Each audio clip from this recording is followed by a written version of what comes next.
अस्सलाम वालेकुम। उम्मीद करती हूँ आप लोग खैरियत से होंगे। चले जी, मुझे बताएंगे कि शुरू हम ऐसे करेंगे कि शुरू का थोड़ा सा 2 से 4 5 मिनट आप लोग की क्वेरीज लेकर फिर मैं आपको थोड़ा सा तरीका कार दूंगी कि सब एक दिन में आप कैसे तैयारी कर सकते हैं। हमेशा मैं 2 दिन पहले 3 दिन पहले क्लास लेती हूँ, लेकिन इस बार कुछ मसरूफियात मेरी कुछ ऐसी थी कि मैं ये काम ना कर सकी। रिकॉर्डिंग यहाँ पर कर रही हूँ मैं क्लास की, और जो रिकॉर्ड हो जाएगा वो चला जाएगा यूट्यूब पर। तो इन केस बिल्कुल ऐसा हो कि नहीं भाई हम नहीं कर पा रहे थे तैयारी, तो अब कैसे करें, हमने नहीं ली, तो आपके लिए बेहतरीन होगा कि आप वो सुन लेंगे। चलें, सवाल है तो कोई पहले वो पूछ लो, फिर हम आगे जाएंगे। एक एक करके अपना सवाल कर लो।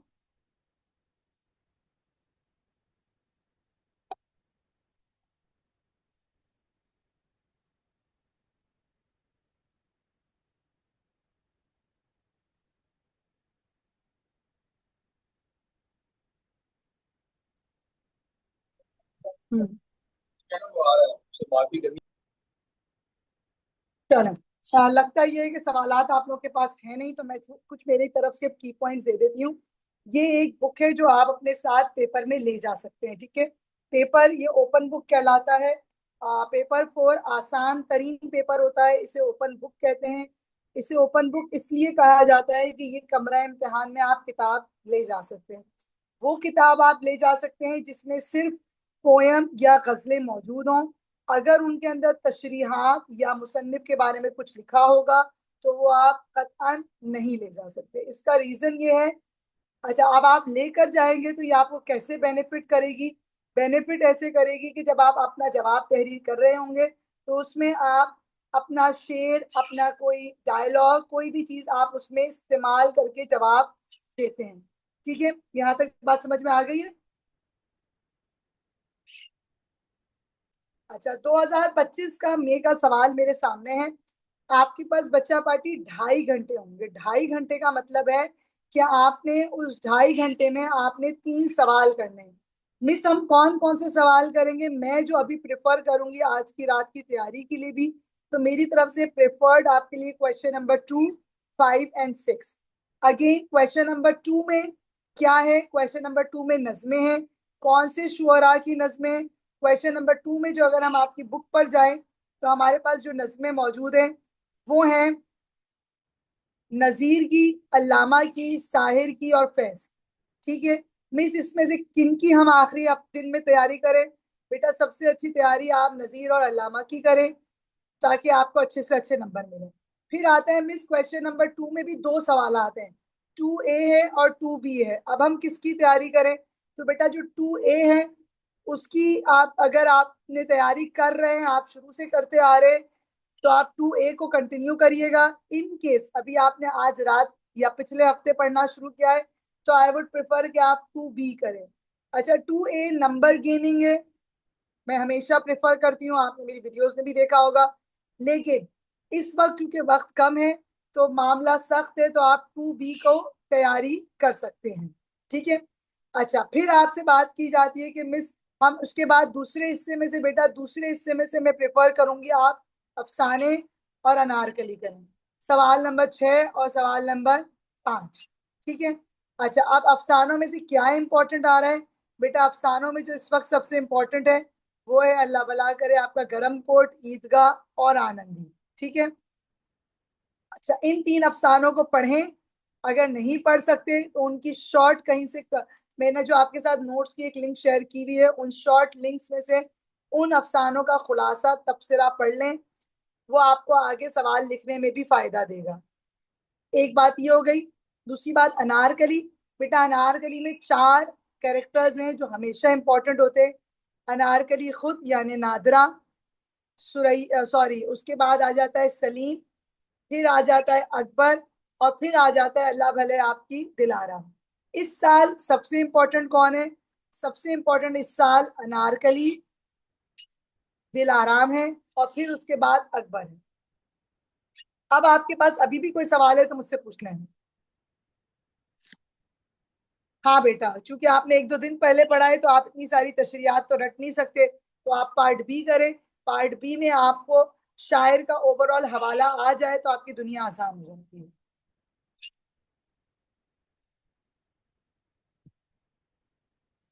Anything else? वरना फिर हम यहां से मार्किंग की स्कीम की तरफ चले जाएं।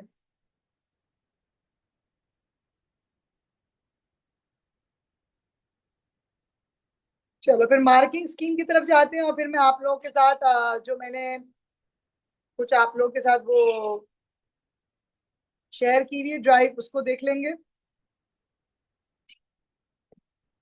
अनारकली एंड दिलाराम।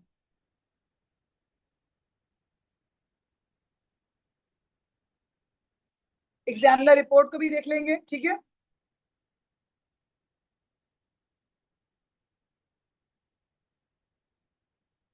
अच्छा, मार्किंग स्कीम अगर क्वेश्चन नंबर 4 की हम खोलें, पेपर 4 की, तो बहुत आसान है। उसमें एग्जामिनर आपको, अगर आप लोग की जो इस वक्त हालत है उसकी बात करें, तो अगर बिलफर्ज आप ये समझते हैं कि आप सिर्फ रट के जा रहे हैं, तो फिर मैं आपसे ये बात कहूंगी कि आपको अगर सवाल समझना नहीं आया, आपको जवाब लिखना नहीं आया, और आप किसी के भी टीचर्स के नोट्स रट रहे हैं, तो मेरे हिसाब से फिर आप 12 से 15 के उसमें जाएंगे, ठीक है। लेकिन अगर आपको ए ग्रेड या ए स्टेरिक चाहिए, तो आपको कम से कम सवाल का जवाब लिखना आना चाहिए। इस बात के लिए देखें, मेरे पास अक्सर बच्चे कहते हैं मिस हमें सवाल का जवाब लिखने के लिए वॉइस नोट बता दें, मिस तरीका कार बता दें, मिस आप हमें अपने नोट्स में से सिर्फ ये बता दें कि कैसे लिखा जाता है।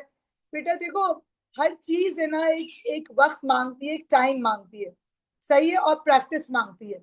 मैं आपको अभी भी आपके सामने रखूंगी, लेकिन फिर भी आप बेइंतहा आज रात की मेहनत कर लेंगे, लेकिन वो पा नहीं सकते। इसके लिए मैंने आपसे जिक्र भी किया था कि मेरी एक प्री रिकॉर्डेड वर्कशॉप होती है, अगर आप वो उसको ले लें तो आपके पास मेरे तमाम नोट्स मौजूद होंगे, आपके पास तमाम राइटिंग का स्टाइल मौजूद होगा। खैर, जो बीत गया उसके बारे में इंसान कुछ भी नहीं कह सकता। अच्छा, 20 से 21 नंबर हासिल करने के लिए आपको लाजमी सवाल समझ में आना चाहिए। जब आपको सवाल समझ में आता है तो आपको उसको स्ट्रक्चर करना आना चाहिए, यानी आपको पता होना चाहिए कि एग्जामिनर को कैसे स्ट्रक्चर किया जाए। दूसरा, आपको उसको यानी उसकी अलाइनमेंट आए, और अलाइनमेंट करने के बाद आपको ये पता हो कि फॉर एग्जाम्पल अगर आपसे अनारकली की बात की जा रही है कि दिल आराम के किरदार के बारे में कोई सवाल है, तो आपको पता होना चाहिए कि दिल आराम के किरदार को बनाने में, इसकी तख्लीक करने में राइटर, मुसन्निफ, ऑथर की क्या सोच थी, उसके पीछे क्या उसकी अंडरलाइंग थीम्स थी, यानी उसका मकसद क्या था, ठीक है।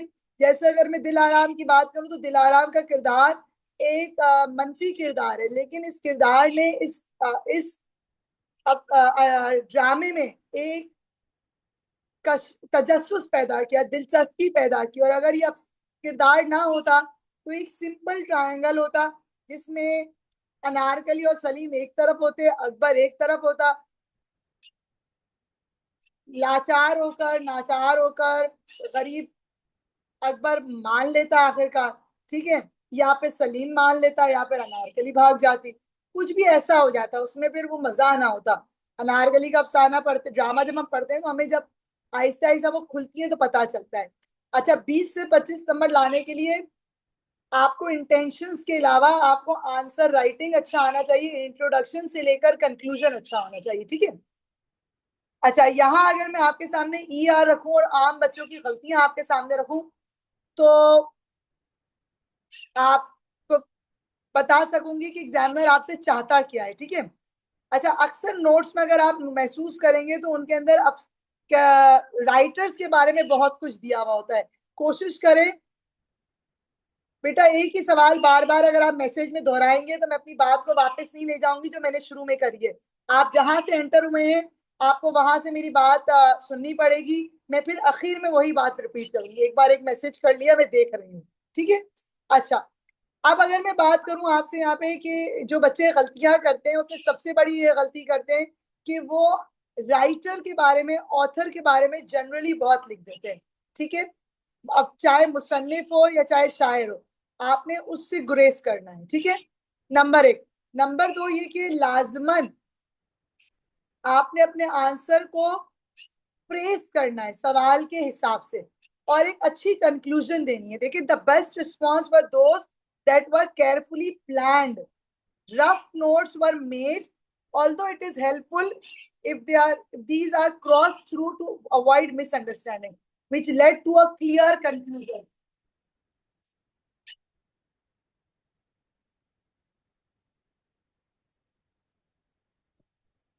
कंक्लूजन से यहाँ पे ये मुराद है कि आपने जो सवाल का जवाब है उसको कंक्लूड करना है, ठीक है, यानी उस बात को आपने मुकम्मल करना है, ठीक है, एक बात। दूसरा, आपने अपनी बात को चेक करना है और री रीड करना है, ठीक है। अगर हम अकबर के सवाल को देख लें और फिर इसी सवाल को देखते हुए आपको समझाते हो कि क्या गलती बच्चे कर लेते हैं। मैं क्यों अनारकली को ले रही हूँ, क्योंकि ये वो कहानी है जो कि अक्सर बच्चे पढ़ते हैं और करते हैं। The questions required candidates to discuss the character of Akbar with reference to the statement. Most candidates जिसने सवाल किया वो सही किया, ठीक है, लेकिन इसमें हाईएस्ट मार्क्स क्यों नहीं ला सका बच्चा, अगर मैं उसकी गलतियां आपके सामने उसका वो खोलूंगी ना भी। स्टूडेंट रिस्पॉन्स, तो स्टूडेंट रिस्पॉन्स में बच्चों ने गलतियां इसलिए करी क्योंकि वो अकबर के सवाल का जवाब उस हिसाब से ना दे सके, वो कंक्लूड नहीं कर सके, ठीक है। अच्छा, एक बार फिर जो बच्चे इंपॉर्टेंस मांग रहे हैं उनको मैं बता देती हूँ ताकि वो चले जाए, तो हम दूसरों को सिर्फ दूसरी हिसाब से बात कर लेंगे। आ, अनारकली में अनारकली और दिलाराम इंपॉर्टेंट है। नज्मों में नजीर और इकबाल, और अफसानों में ईदगाह और गरमकोट। मिस उन मामो अमूमन सवाल एक और दो में पार्ट ए और बी का जवाब मुश्तरक होता है, बस बी में मुतय्यन होता है कि किस जहद में लिखना है, तो हिस्सा बी ए के निस्बत छोटा लिखना होता है। किसकी बात कर रहे हो बच्चा राय? मैं आपकी बात नहीं समझ पाई। आप पोइट्री में बात कर रहे हो, तो पोइट्री में तो 2A, देखो 2A में आपके पास बहुत अलग तरह का सवाल है। 2A में आप तशरीह करते हैं और 2A1 में आप तशरीह करते हैं। 2A2 में आप उसी नज़म के हवाले से सवाल का जवाब देते हैं, जबकि 2B के अंदर आप सिर्फ शायर को लेते हैं, ठीक है।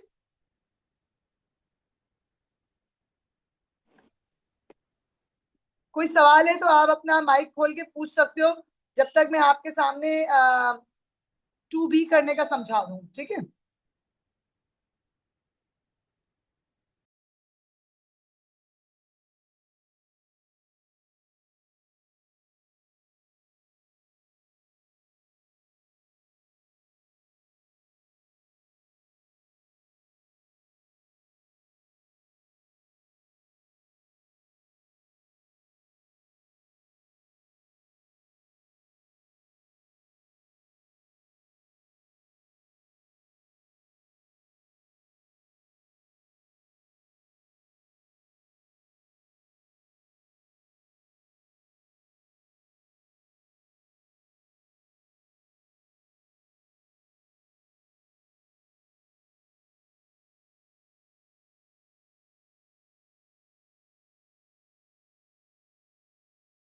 अच्छा, गजलें चूंकि मैं पढ़ाती नहीं है तो गजलों को मैंने नहीं किया, ठीक है, लेकिन मिस मैंने तशरीह से स्टार्ट किया तो अब तक तसीर और इकबाल ही की होने वाली हैं, तो अब मैं वो छोड़ के नहीं। आपने तशरीह से स्टार्ट किया है तो नजीर और इकबाल, इकबाल के लिए आप दोनों की तशरीह वाला ही काम करें, फिर आप फैज और साहिर के लिए बी की तैयारी कर लें।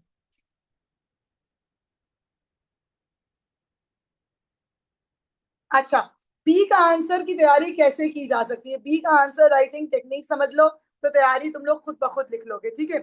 बी में हमें सबसे पहले इकबाल के बारे में बताना है कि इकबाल कौन है। इकबाल शायर मशरिक है। इकबाल आवाम के लिए सोच रखते हैं। इकबाल मुसलमानों के लिए फिक्र रखते हैं, सोई हुई आवाम को उजागर करते हैं। इकबाल ने बच्चों से लेकर नौजवानों से लेकर मुसलमानों के हर तबके के लिए शायरी तहरीर की है, ठीक है। अब यहाँ तक आपने इकबाल को बता दिया। फिर जो सवाल का जवाब है, जैसे फॉर एग्जाम्पल पिछले 2 साल पहले एक सवाल आया था जिसमें यह था कि इकबाल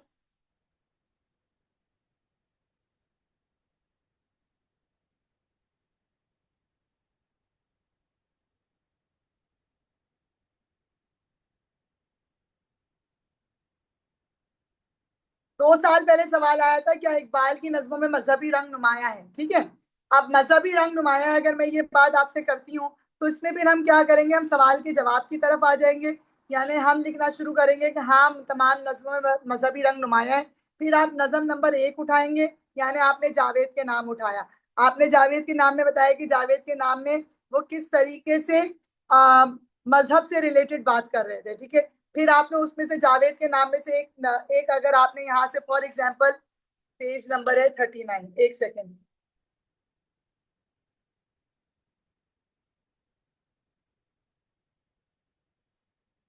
ठीक है, एक सेकेंड, हाँ अटक गया।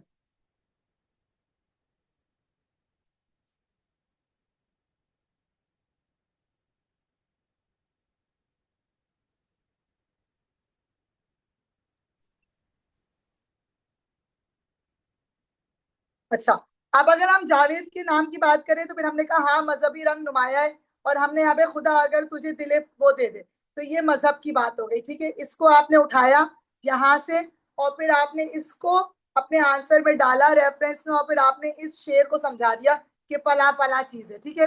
फिर आप आए दूसरी नज़म में, मैंने कहा सरगजिश्त आदम में भी इनका मजहबी रंग नुमाया है, जिसमें इन्होंने तमाम मजाहिब की बारे में बताया, तमाम अंबिया का जिक्र किया, जिसमें आपने हजरत आदम का जिक्र कर दिया, हमारे नबी का जिक्र कर दिया, और इन किस्स को बता के लोगों मुसलमानों को उनके उरूज के वक्त का और दीन से कुर्बत का इजहार दिलाया।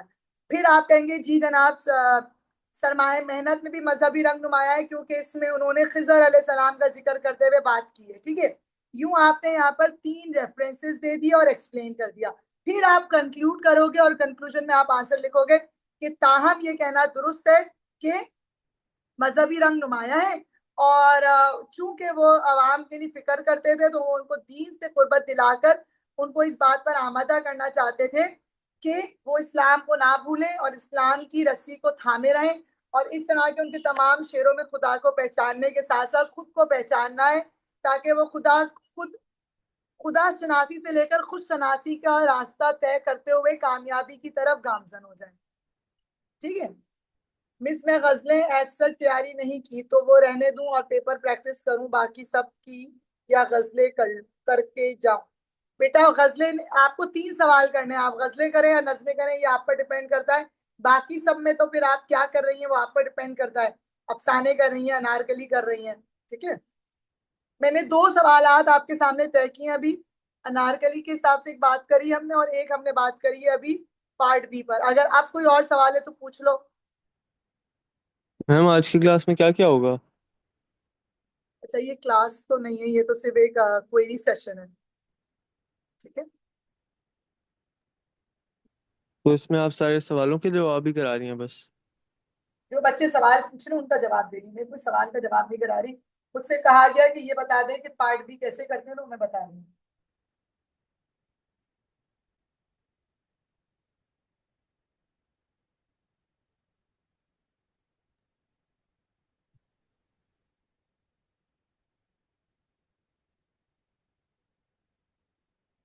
अच्छा, पार्ट 2A2 सबसे आसान है, ठीक है। फॉर एग्जाम्पल पार्ट 2A2 का मैं यहाँ से आपके साथ,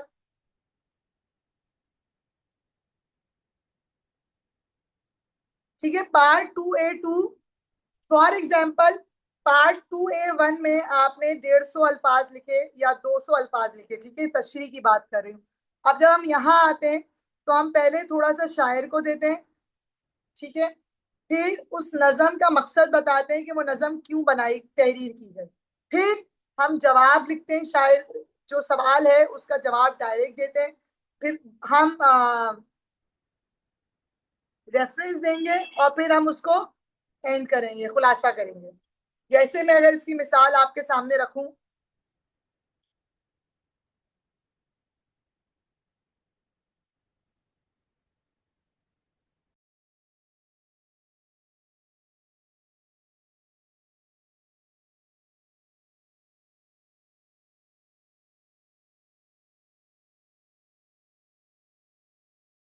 देखो अगर फॉर एग्जाम्पल सवाल आया है कि नजीर अकबर आबादी का अंदाज बयान आम फहम में आसान है, तो मैंने उसको एक्सप्लेन किया, उनकी एक नज़म का पार्ट लिया, दूसरी मिसाल देकर उसको एंड किया, और फिर उसको एंड किया कि हाँ उनकी नज़म में जो अल्फाज हैं वो आसान हैं और वो अवामी शायर है, इसलिए उन्होंने ऐसे किया है। क्वेश्चन 5 अफसाने है और क्वेश्चन 6 अनारकली है। क्लियरली यहाँ मेंशन हुआ है। क्वेश्चन 5 अफसाने वो अलग है चीज है, और क्वेश्चन 6 अलग है, लेकिन दोनों के आंसर राइटिंग टेक्निक एक ही है। मुसन्निफ, मरकजी ख्याल, सवाल का जवाब विद रेफरेंसेस, थोड़ी सी स्टोरी लाइन बताई और कंक्लूजन।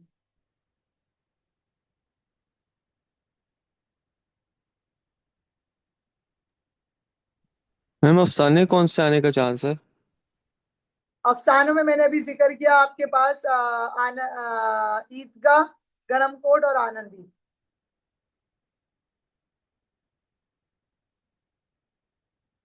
था।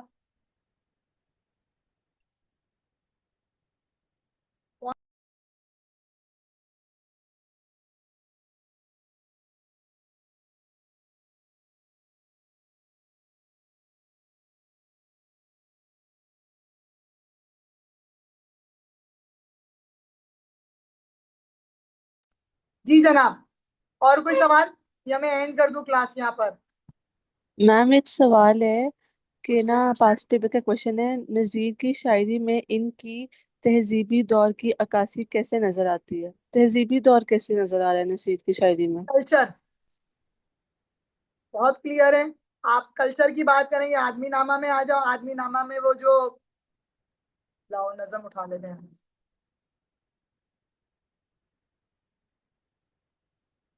कल्चर है, आदमी नामा में आ जाओ तुम। ये वो मरने मरने में आदमी कफन उतारे, ये एक आ जाएगा आदमी में।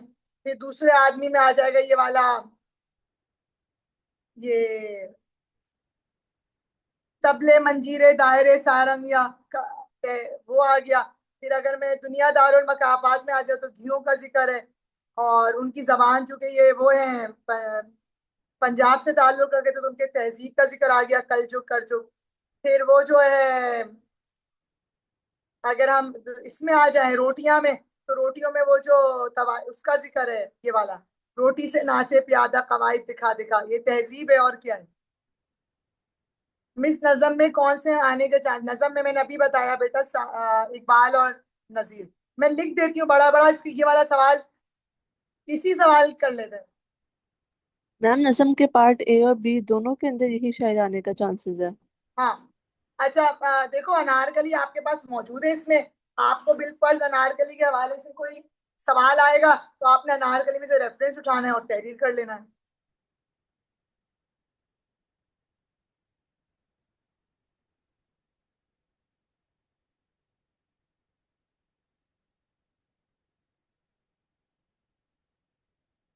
चलो फिर यहाँ एंड कर लेते हैं। होप्स तो काम आया होगा, और कोई सवाल हो तो पूछ लेना। ठीक है, तैयारी करके नहीं बैठे तुम लोग सवालात की, जबकि मैंने कहा था कल भी क्लास लेनी थी, वो भी मैंने नहीं ली थी। वो मैं नहीं करवा रही सेकंड ग्रुप, जोश वाला है तो वो बहुत मजेदार, लेकिन बच्चे बहुत कम करते हैं तो मैं उसको पढ़ाती ही नहीं। मुझे बजाते खुद जोश वाली आबादी सबसे प्यारा लगता है, मतलब नज्मों के हिसाब से। बहुत अच्छी नज्में, बहुत जोशीली है, बहुत लिखने को मवाद है, लेकिन अफसोस की बात है कि बहुत कम बच्चे करते हैं तो मैं वो कराती ही नहीं हूँ।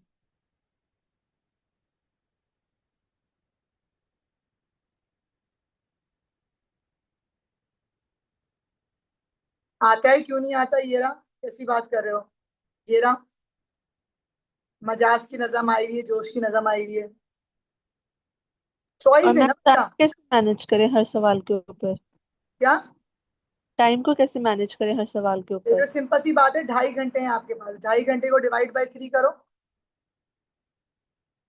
45 मिनट्स बनेंगे अगर मैं गलत नहीं हूँ। 2.5 घंटे मतलब 120 प्लस 30 डिवाइडेड बाई 3,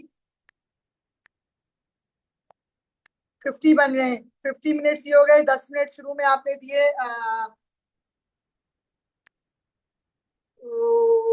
1:30 को करो अब।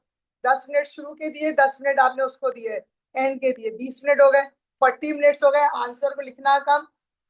40 मिनट अगर आप एक आंसर को दे रहे हो तो मेरे हिसाब से आपने वो करना है, 10 मिनट आंसर को सोचो, उसके लिए प्लानिंग करो और रेफरेंसेस ढूंढो, और 30 मिनट में आंसर लिखो।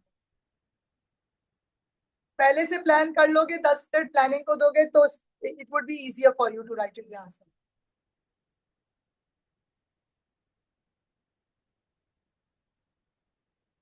और कोई आंसर?